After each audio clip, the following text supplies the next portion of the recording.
Good morning, this is Akashvani Kohima, the morning news read by Bulletin. The Nagaland Government has proposed the formation of a committee to examine the grievances of the RMSA's 2016 batch teachers in detail.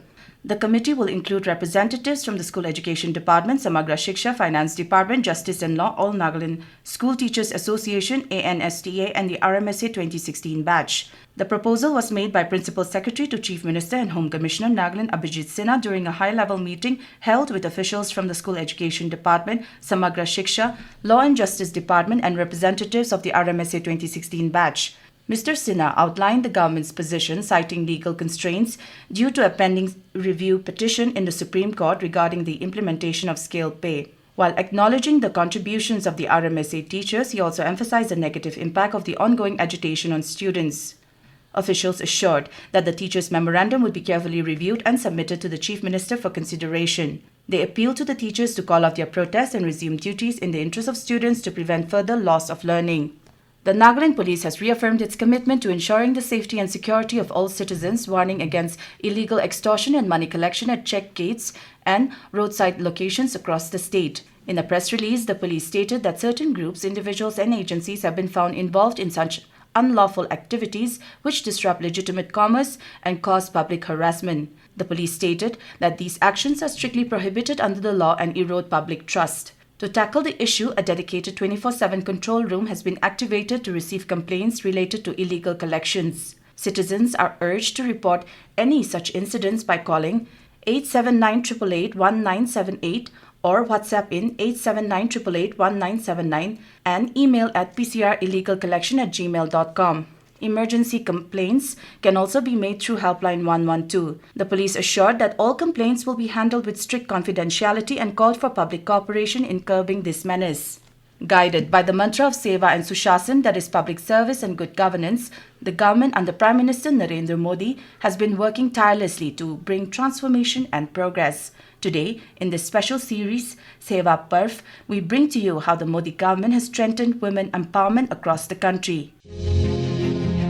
Over the last 11 years, the Government of India has adopted a comprehensive, life cycle-based policy framework to empower women across social, economic, political and legal domains. Nari Shakti is now a national mission empowering every woman, urban or rural, young or elderly, to live with dignity, safety and self-reliance. Launching the Bima Sakhi scheme in Haryana in December last year, Prime Minister Narendra Modi had said, लंबे समय तक हमारे देश में ऐसे अनेक काम थे जो महिलाओं के लिए वर्जित। भाजपा की हमारी सरकार ने बेटियों के सामने से हर बाधा को हटाने की ठानी।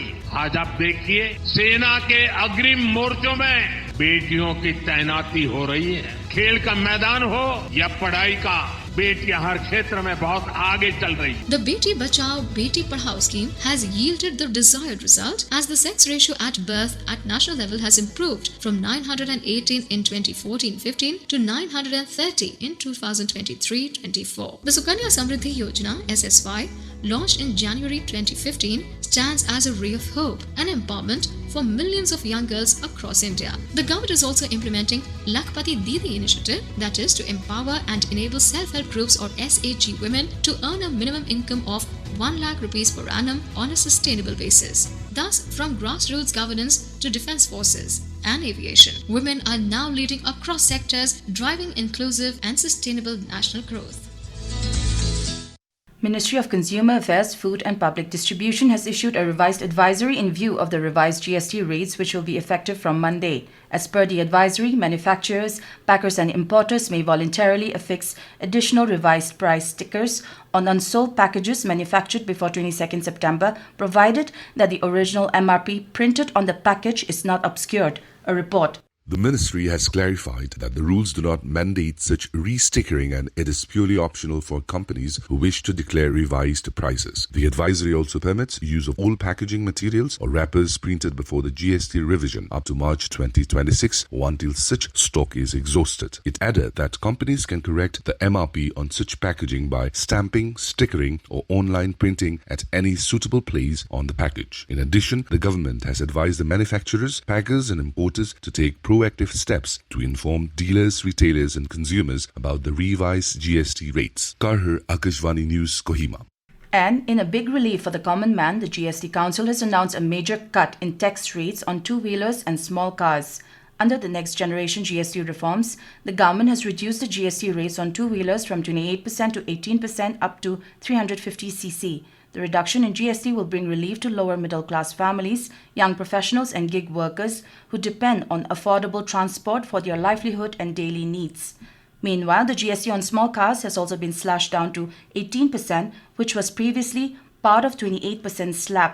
This move is expected to make cars more affordable for middle-class families, thereby boosting the auto sector. The new tax rates will come into effect from Monday.